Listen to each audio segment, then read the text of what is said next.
కీర్తనలు 5వ అధ్యాయం 7వ వచనం నుంచి 12వ వచనం వరకు. నేనైతే నీ కృపాతిశయమును బట్టి నీ మందిరములో ప్రవేశించెదను. నీ ఎడల భయభక్తులు కలిగి నీ పరిశుద్ధాలయము దిక్కు చూచి నమస్కరించెదను.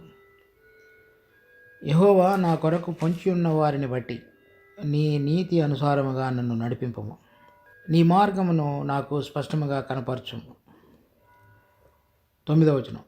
వారి నోట యథార్థత లేదు, వారి అంతరంగము నాశనకరమైన గుంట, వారి కంఠము తెరిచిన సమాధి, వారి నాలుకతో ఇచ్చకములాడుదురు. దేవా, వారు నీ మీద తిరుగుబడి ఉన్నారు, వారిని అపరాధులనుగా తీర్చుము. వారు తమ ఆలోచనలలో చిక్కుబడి కూలుదురుగాక, వారు చేసిన అనేక దోషములను బట్టి వారిని వెలివేయము. నిన్ను ఆశ్రయించు వారందరూ సంతోషించుదురు. నీవే వారిని కాపాడుదువు కనుక వారి నిత్యము ఆనందధ్వని చేయుదురు. యెహోవా, నీతిమంతులను ఆశీర్వదించువాడవు నీవే. కేడెముతో కప్పినట్లు నీవు వారిని దయతో కప్పెదవు. కావున నీ నామమును ప్రేమించువారు నిన్ను గూర్చి ఉల్లసింతురు. నిన్న మనం చూచినటువంటి 5-6 వచనాలు, 4వ వచనం, దానికి కంటిన్యూవేషన్గా దావీదు ఇంకా ముందుకు మాట్లాడుతున్నాడు. ఎవరెవరైతే 4వ వచనంలో దుష్టత్వము, 5వ వచనంలో డాంబికులు, పాపం చేయవారు, 6వ వచనంలో అబద్ధములాడువారు, కపటం చూపువారు, నేనైతే అంటే అటువంటి వాడనగా కాకుండా నేను ఎలా ఉన్నాను అనేది చెప్తున్నాడు. నేనైతే నీ కృపాతిశయమును బట్టి నీ మందిరంలో ప్రవేశించదును. ఆదాము హవ్వలు చేసినటువంటి పాపాన్ని బట్టి పడిపోయినటువంటి స్వభావం కలిగిన మనందరం కూడా ఆ 4, 5, 6 వచనాలలో చెప్పబడినటువంటి కొన్ని విషయాలైనా మనందరిలో కూడా ఉంటాయి. కానీ నేనైతే నీ కృపాతిశయమును బట్టి అంటే దేవుని యొక్క కృప చేత రక్షించబడిన మనం, తర్వాత ఆయన యొక్క కృపా మహదైశ్వర్యాన్ని బట్టి ఏ విధంగా ఆయనను ఎరిగి ఆయన ద్వారా రక్షించబడటం మాత్రమే కాకుండా ఆయన కృపను, ఆయన కృపా సింహాసనం మీదకు రోజు వచ్చి ఆయన మనలో పనిచేస్తున్నటువంటి ఆ పరలోక జీవాన్ని బట్టి ఆ 4, 5, 6 వచనాల్లో చెప్పబడినటువంటి మాటలన్నిటి నుంచి విడుదల పొందిన వారమై ఆయన మందిరంలో ప్రవేశించేదను. అంటే ఆయన మందిరంలోనికి వచ్చినప్పుడు ఆయన యొక్క పరిశుద్ధత, ఆయన యొక్క మహాత్యాన్ని మనం చూడగలిగితే అవన్నీ కూడా అంటే పైన చెప్పబడినటువంటి 4, 5, 6 వచనాల్లో ఉన్నటువంటి అంశాలు ఏవి కూడా మనలో ఉన్నట్లయితే మనం అంత ధైర్యంగా ఆయన సన్నిధిలోనికి ప్రవేశించలేం. తరువాత నీ ఎడల భయభక్తులు కలిగి నీ పరిశుద్ధాలయము దిక్కు చూచి నమస్కరించెదను. ఈ నమస్కరించడం అనేటువంటి మాట నేను సాష్టాంగపడి నీ సన్నిధిలో మొక్కేదను అని మాటకు అర్థం అనమాట. నమస్కరించడం అంటే ఇప్పుడు మామూలుగా మనందరం కూడా 2 చేతులు ఎత్తి నమస్కారం అని చెప్తాం, అది కాదు ఇక్కడ మాటకు అర్థం. ఒక మనిషి సాష్టాంగపడి ఎదుటివాని ఎదుట ఎవరి ఎదుటైతే మనం సాష్టాంగపడతామో ఆయన యొక్క మహత్యాన్ని, పరిశుద్ధతను, గొప్పతనాన్ని గుర్తెరిగి దానిని గుర్తింపుగా మనం ఆయన ఎదుట సాగిలపడటానికి గుర్తు. ఆయన చెప్తున్నాడు దావీదు, నీ ఎడల భయభక్తులు కలిగి నీ పరిశుద్ధాలయము దిక్కు చూచి నమస్కరించెదను. ఆ పరిశుద్ధాలయము దిక్కు అంటే పరిశుద్ధాలయంలో ఉన్నటువంటి కరుణాపీఠము, ఆ కరుణాపీఠం మీద సంవత్సరానికి ఒకసారి కుమ్మరించబడేటువంటి మరి పరిశుద్ధ రక్తం, ఇప్పుడు నూతన నిబంధనలో దానికి సాదృశ్యంగా ఉన్నటువంటి ఆ కరుణాపీఠం, దాని మీద కుమ్మరించబడిన మన ప్రభువైన యేసుక్రీస్తు యొక్క రక్తం, అవి వాటిని చూచి అంటే నువ్వు ఆ పైన చెప్పబడినటువంటి దుష్టత్వం కానీ, చెడుతనం కానీ, డాంబికం కానీ, పాపం కానీ, అబద్ధం కానీ, కపటం కానీ అవన్నీ లేకుండా ఇప్పుడు నీ కృపను బట్టి నాకు విడుదల కలుగు చేసిన దానిని బట్టి నా హృదయంలో నువ్వు జరిగించుతూ నా యొక్క ప్రవర్తనలో కూడా మార్పు తీసుకుని వస్తూ నన్ను నడిపిస్తున్న విధానాన్ని బట్టి నీ ఎడల మరింత భయభక్తులు కలిగి అంటే నీవు కోరిన విధంగా నడుచుకోవటానికి నా మనసును నిలుపుకుంటూ నీ పరిశుద్ధతను గుర్తించి నీవు నా ఎడల చూపించినటువంటి కృపా మహదైశ్వర్యాన్ని బట్టి నీ ఎదుట నేను సాగిలపడి నిన్ను ఆరాధిస్తాను అని చెప్తున్నాడు. అంటే మనిషిలో సహజంగా నాలో ఉన్నటువంటి మంచితనం కానీ, నేను నీ ఎదుట ఆ విధంగా నిలబడగలిగి నీ పరిశుద్ధాలయం తట్టు చూచి నా చేతులెత్తి నిన్ను ప్రార్థించగలిగినది కానీ, లేక నీ సన్నిధిలో కనబడగలిగినటువంటిది కానీ నాలో ఏ గొప్పతనం లేదు. కానీ ఏదైతే ఆ కరుణాపీఠం మీద కుమ్మరించబడిన నా ప్రభు అయిన యేసుక్రీస్తు యొక్క రక్తం ఉన్నదో, దానిలో నా పాపాలన్నిటినీ నేను కప్పివేయటం మాత్రమే కాకుండా, నా పడిపోయిన నీతో కూడా సరిగా వెలుగులో నడవలేనటువంటి నా స్వభావాన్ని అంగీకరిస్తున్నప్పుడల్లా నీ కృప ద్వారా ఆ పాత దాన్ని అంతటి మీద జయం పొంది నీ సన్నిధిలో నిలబడగలగటానికి ఏదైతే నాకు నీ దయను చూపించావో దాన్ని బట్టి నీకు వందనాలు చెల్లిస్తున్నానని చెప్తున్నాడు. 8వ వచనం. అలా ఆరాధించిన తరువాత ఇప్పుడు తన యొక్క రోజంతటిలో కూడా ఏ విధంగా నడవాలో దాని కొరకే ప్రార్థిస్తున్నాడు. అంటే తన దేవుని సన్నిధిలో దేవుని యొక్క గొప్పతనాన్ని, ఆయన పరిశుద్ధతను గుర్తెరిగి దానికి తగిన విధంగా ఒక విశ్వాసి తను ఏ విధంగా దేవుడి వైపు చూడాలో రోజంతటిలో దాని గురించి 8వ వచనంలో చూస్తాం. యెహోవా నా కొరకు పొంచి ఉన్న వారిని బట్టి నీ నీతి అనుసారముగా నన్ను నడిపింపము, నీ మార్గము నాకు స్పష్టంగా కనపరచము. అంటే అతను చూస్తున్నాడు, ఈ విధంగా అతడు వేరుపరచబడిన తర్వాత దేవునితో నడుచుచు దేవుని యొక్క పరిశుద్ధతను గుర్తెరిగి తను ప్రత్యేకపరుచుకొని దేవుని యందు భయభక్తులు కలిగి నడుచుకుంటున్నప్పుడు ఇతడు ఏ విధంగా అయినా సరే యథార్థంగా లేక సరైన విధంగా నడవకుండా ఉంటాడా, లేకపోతే నడవగలుగుతాడా అని మన యొక్క పోకడనంతటిని గమనించేటువంటి లోకంలో ఉన్న వాళ్ళు కానీ, ఇంకా విశ్వాసమని చెప్పుకుంటూ సరైన విధంగా నడవకుండా మనలో ఉన్నటువంటి యథార్థత దేవుని అందులో భయాన్ని బట్టి మనని అంగీకరించని వారు కానీ మన కొరకు పొంచి ఉంటారు. అంటే ఎక్కడైనా సరే వీళ్ళు తప్పులు చేస్తారా, ఏ విధంగా అయినా సరే వాళ్ళు చెబుతున్నటువంటి మార్గం నుంచి తొలగిపోతారా, అప్పుడు వాళ్ళు మన బట్టి ఉప్పొంగి మనం నడిచేటువంటి మార్గం సరైనది కాదని వారు సంతోషిస్తారు. అటువంటి వారు అంటే ఒకవేళ నేను సరిగా నడవకపోతే నన్ను గమనించి నేను పడిపోయినప్పుడు సంతోషించేటువంటి వాళ్ళందరిని బట్టి వాళ్ళు ఆ విధంగా చేయకుండా ఉండటానికి నన్ను నీ నీతి అనుసార మార్గముగా నన్ను నడిపింపము. ఇప్పుడు మనం చూస్తున్నటువంటి ఈ 5వ అధ్యాయం కీర్తన యొక్క నేపథ్యం ఏంటంటే, తన కుమారుడే తనకు వ్యతిరేకంగా లేచాడు. తనతో ఉన్నటువంటి యోవాబు కానీ, అభిషయ్ కానీ, తనకు ఎదురుపడ్డనటువంటి షీమీ కానీ వీళ్ళందరూ కూడా సరైనటువంటి విధంగా దేవునిని అర్థం చేసుకుని నడిచినటువంటి బిడ్డలు కాదు. అంటే వ్యతిరేకంగా లేచినటువంటి అబ్షాలోము, అహీతోపేలు, ఇంకా అతనితో పాటు ఉన్నటువంటి కొంతమంది, తనకు దగ్గరగా ఉన్నటువంటి యోవాబు, అభిషయ్ వాళ్ళు కానీ, మార్గంలో ఎదురుపడినటువంటి షిమీ కానీ, వాళ్ళందరూ కూడా తను ఏ విధంగా నడిచి దేవునిని గురించినటువంటి మార్గంలో నీతికి అనుసారంగా నిర్ణయాలు తీసుకుంటాడో అనేది గమనిస్తూ ఉంటారు.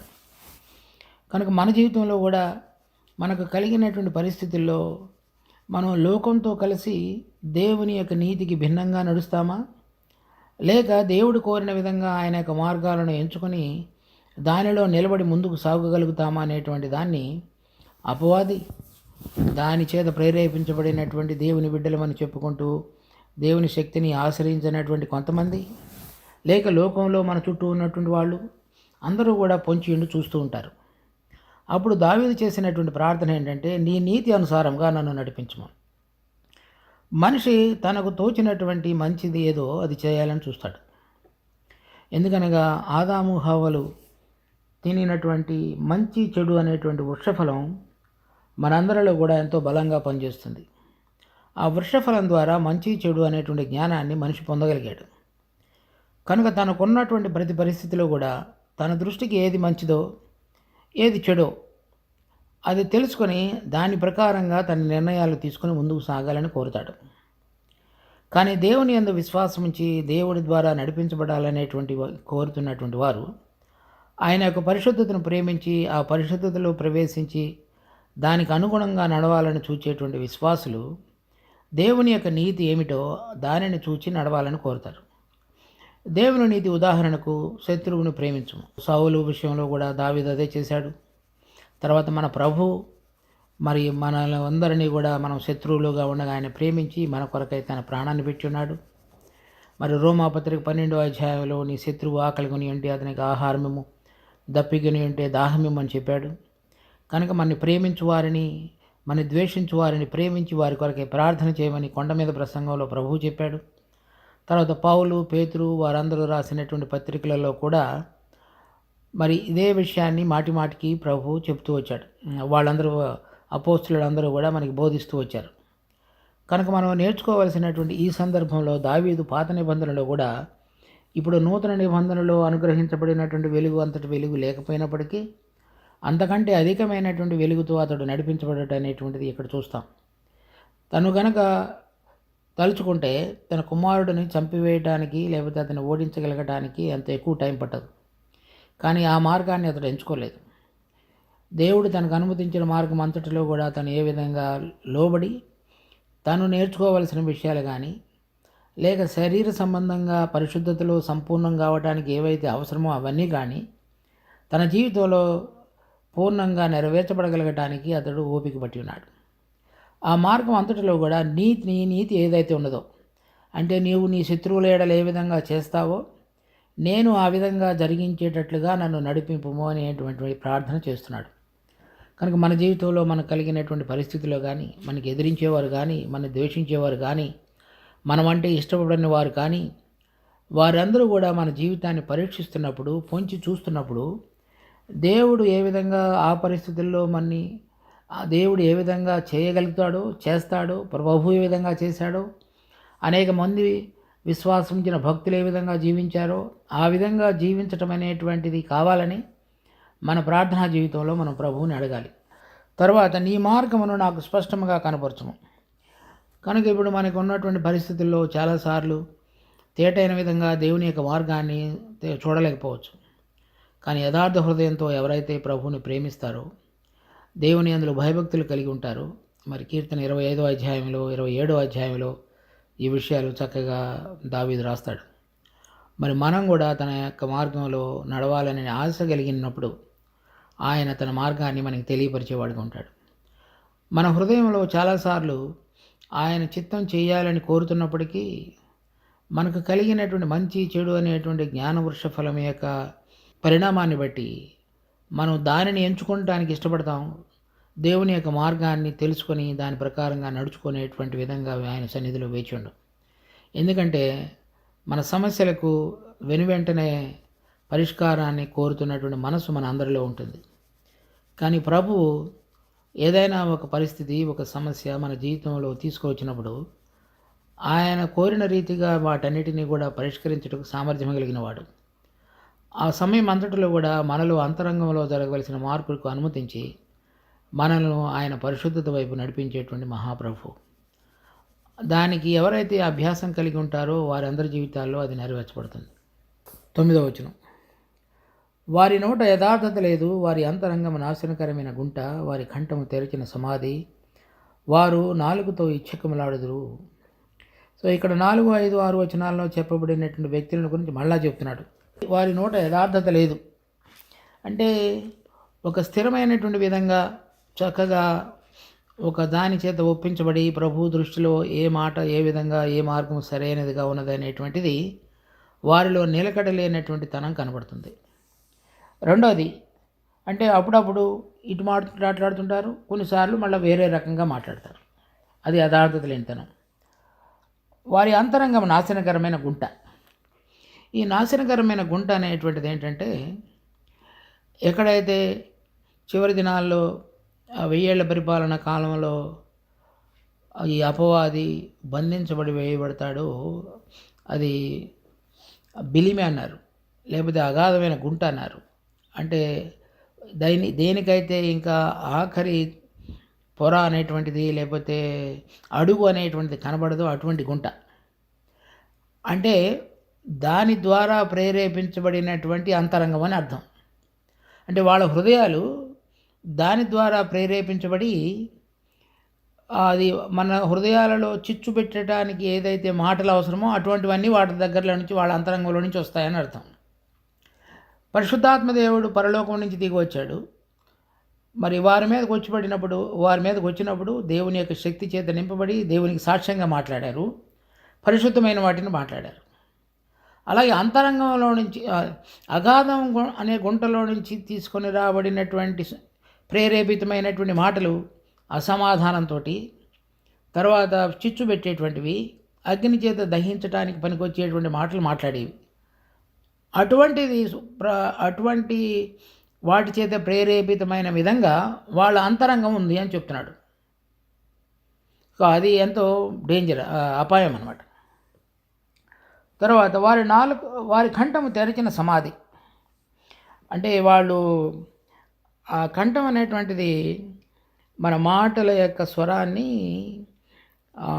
అటు ఇటు మార్చడానికి పనికొచ్చేది. అంటే వాళ్ళ యొక్క చక్కగా మెత్తగా మాట్లాడగలుగుతారు, కోపంగా మాట్లాడగలుగుతారు. అవన్నీ కూడా ఇప్పుడు అగాధం అనేటువంటి గుంట కానీ, ఈ సమాధి కానీ, ఈ రెండు కూడా అపవాది యొక్క ప్రేరేపితమైనటువంటి స్వభావం ద్వారా మాట్లాడేటువంటి మాటలు కానీ, మార్చేటువంటి మాటలు కానీ గుర్తుగా ఉన్నాయి. తర్వాత వారు నాలుకతో ఇచ్చకములాడుదురు. ఇచ్చకములాడటం అంటే మనిషిని పొగుడుతుంటారు, లేకపోతే మనిషిని గురించి చాటుగా తిడుతుంటారు. అటువంటి స్వభావం కానీ ఇవన్నీ కూడా సహజంగా లోకంలో ఉన్నటువంటి వ్యక్తుల్లో చూస్తాం.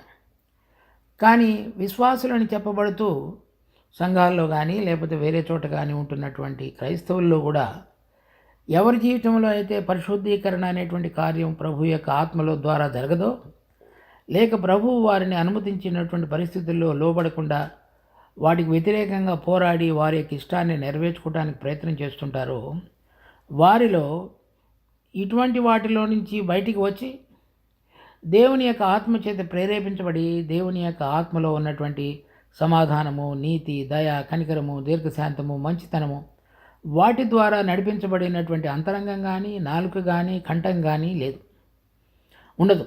కనుక మనం విశ్వాసులను పిలువబడుతున్నప్పటికీ ఒకవేళ ఇటువంటి స్వభావాలు కనుక మనలో కనబడుతున్నట్లయితే మనం కూడా అవిశ్వాసుల యొక్క కోవకు చెందిన వారంగా ఉంటాం. అంటే రక్షణ లేదని అర్థం కాదు.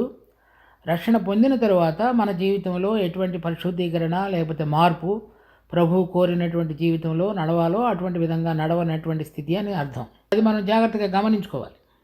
మన మాటల్లో యథార్థత ఉన్నదా లేదా, లేక మనం అంతరంగంలో నుంచి వచ్చేటువంటి మాటలన్నీ కూడా దేని చేత ప్రేరేపించబడి వస్తున్నాయి.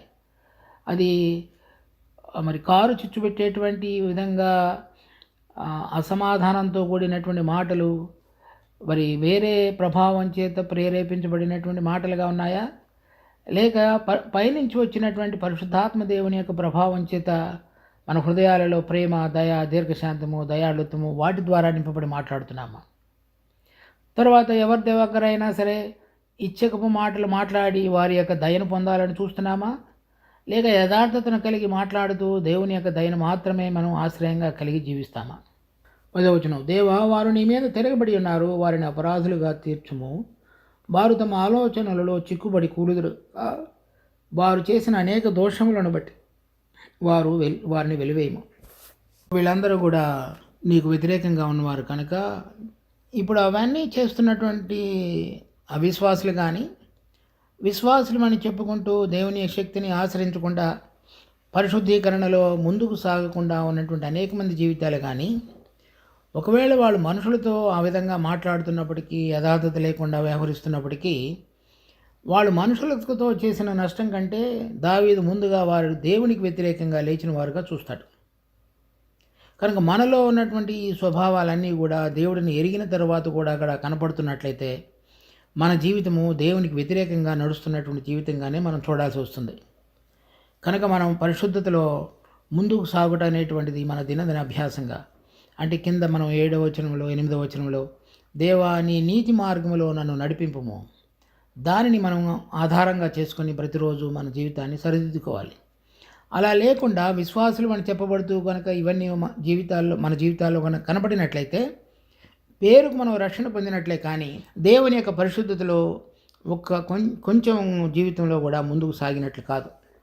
వారందరికీ రాబోయేటువంటి దినాల్లో దేవుడు అవిశ్వాసులకు తీర్చేటువంటి తీర్పు, తర్వాత విశ్వాసులకి వాళ్ళ యొక్క రక్షణను బట్టి నిత్య జీవం అనే వరాన్ని ప్రసాదించినప్పటికీ వాళ్ళలో మార్పు చెందిన జీవితాన్ని బట్టి కూడా దేవుడు వారు చేసిన క్రియలకు అనుసారంగా వారికి కూడా తీర్పు తీర్చేవాడుగా ఉంటాడు. 11వ వచనం, నిన్ను ఆశ్రయించు వారందరూ సంతోషించెదరు, నీవే వారిని కాపాడుదు కనుక వారు నిత్యము ఆనందధ్వని చేయుదురు. మరి ఇటువంటి పరిస్థితుల్లో నేను ఏ విధంగా నడిపించబడాలి?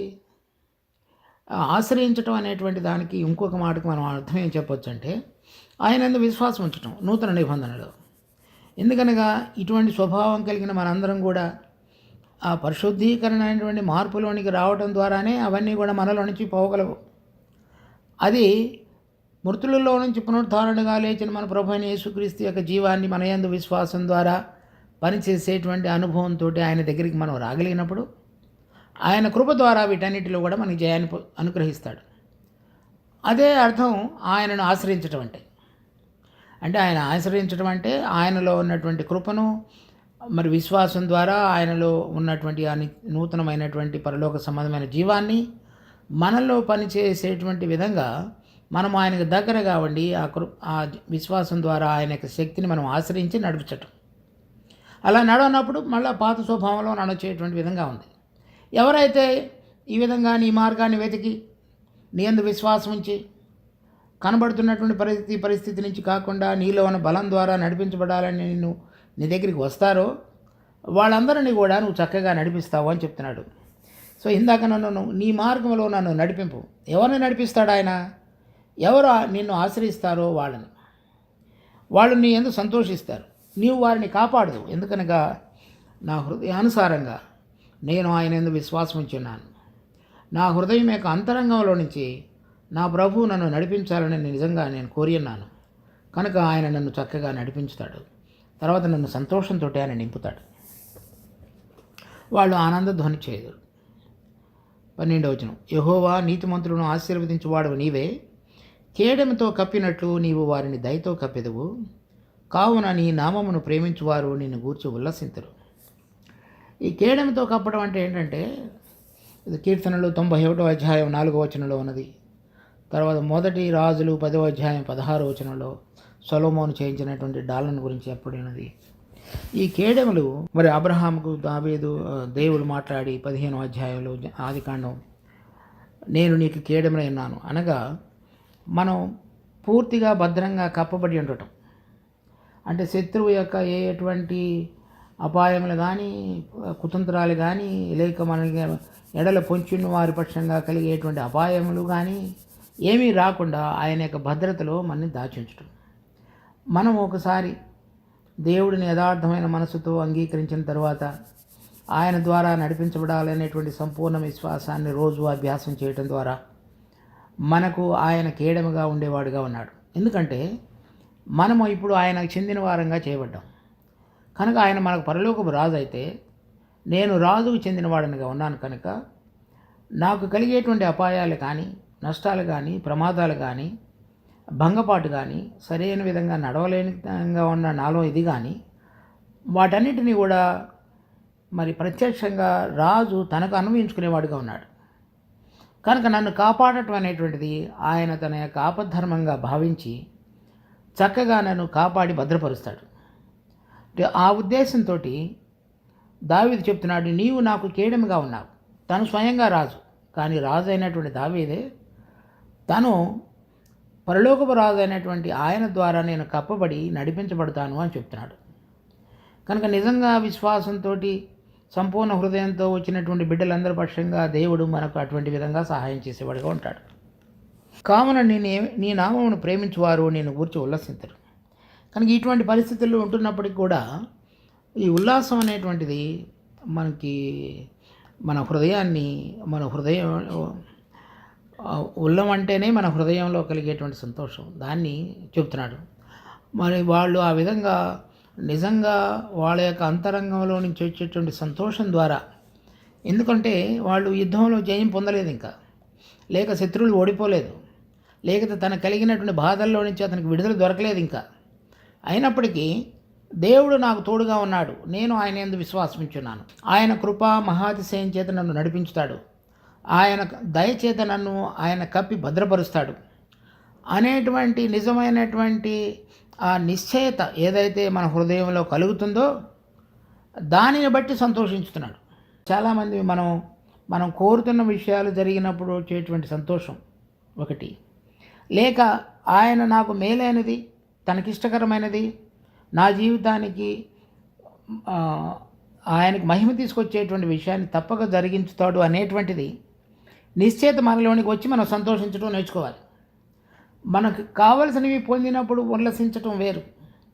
అలా కాకుండా అది ఆయన చేస్తాడు అనేటువంటి నమ్మకంతో ఎప్పుడైతే మనం విశ్వసించుతామో అప్పుడు పరలోకం నుంచి కుమ్మరించబడినటువంటి ఏదైతే ఉన్నదో దాని అనుభవంలోనికి వచ్చి జీవించాలని దేవుడు కోరుతున్నాడు మనల్ని. మనం ఎప్పుడైతే కంటితోటి చూస్తామో మనకు కావలసినవి మనం పొందుతామో అనుభవిస్తామో అప్పుడు మనం సంతోషిస్తాం. అలా కాదు. అంటే దేవుని యందు విశ్వాసం ఉంచినటువంటి బిడ్డలు, యథార్థంగా ఆయన యందు ఆశ్రయించిన వారు, వారి జీవితాల్లో దేవుడు తోడుగా ఉండి వారిని నడిపించబడుతున్న అనుభవాన్ని కలిగి ఉన్నప్పుడు వారి హృదయాలు వారు ఉంచబడిన పరిస్థితుల్లో కూడా ఏ విధంగా ఆయన యొక్క బలాన్ని, శక్తిని, కృపను అన్వయించుకుంటారో దాన్ని బట్టి వారి హృదయాలు ఎప్పుడు కూడా సంతోషించేవిగా ఉంటాయి. ప్రార్థన చేసుకున్నాం. మా దయగలిగిన తండ్రి, మీకు ఎంతో వందనాలు. ఈ దినమంతట్లో కూడా మాకు తోడుగా ఉండి మమ్మల్ని నడిపించమని ప్రార్థిస్తున్నాం. మేము దావీదు తన జీవితంలో జరిగిన పరిస్థితులు, తన చుట్టూ ఉన్నటువంటి వ్యక్తుల యొక్క వ్యక్తిత్వాలు అవన్నీ కూడా మాకు తేటగా తెలియపరుస్తుండగా మేము సరైనటువంటి విధంగా దావీదు ఏ విధంగా మీ ద్వారా నడిపించబడ్డాడో, మీ సన్నిధిలో సాగిలపడి మీ పరిశుద్ధతను బట్టి భయం కలిగి తను మీ ద్వారా నడిపించబడాలనేటువంటి మనసుతో యథార్థతతో మీ దగ్గరికి వచ్చారు. దాని కొరకే మీ అందరి విశ్వాసాన్ని ఉంచి చక్కగా ప్రభువా మీ యొక్క బలాన్ని, శక్తిని, కృపను అనుభవించుకొని తన కలిగిన జీవితం అంతటిలో కూడా తన యొక్క హృదయంలో సంతోషించి ఉన్నాడు.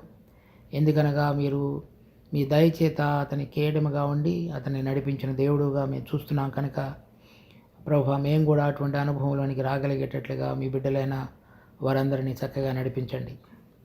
అలా కాకుండా ఏదైతే మా హృదయాలలో ఇంకను ప్రభా ఇచ్చకబలాడు పెదవులు కానీ, మరి మా కంఠము తెరచిన సమాధి కానీ, మా యొక్క అంతరంగము మరి ఎంతో అగాధమైన గుంటగా ఉండుతున్నప్పటికీ ఆ స్వభావాలన్నిటి నుంచి కూడా మాకు విడుదల కలుగు చేసి దేవునికి వ్యతిరేకంగా కాకుండా దేవుడు కోరిన విధంగా చిన్న విషయాలలో, పెద్ద విషయాలలో చక్కగా నడవగలిగే నూతన హృదయాన్ని మాకు ప్రసాదించు. ఆ విధంగా ప్రభువా మిమ్మల్ని ఘనపరచుట మాకు నేర్పు. మీ దయగలిగిన హస్తాలకు సమర్పించుకుంటూ మా ప్రభువు, మా రక్షకుడైన యేసునామమున ప్రార్థించి వేడుకుంటున్నాం తండ్రి. ఆమెన్.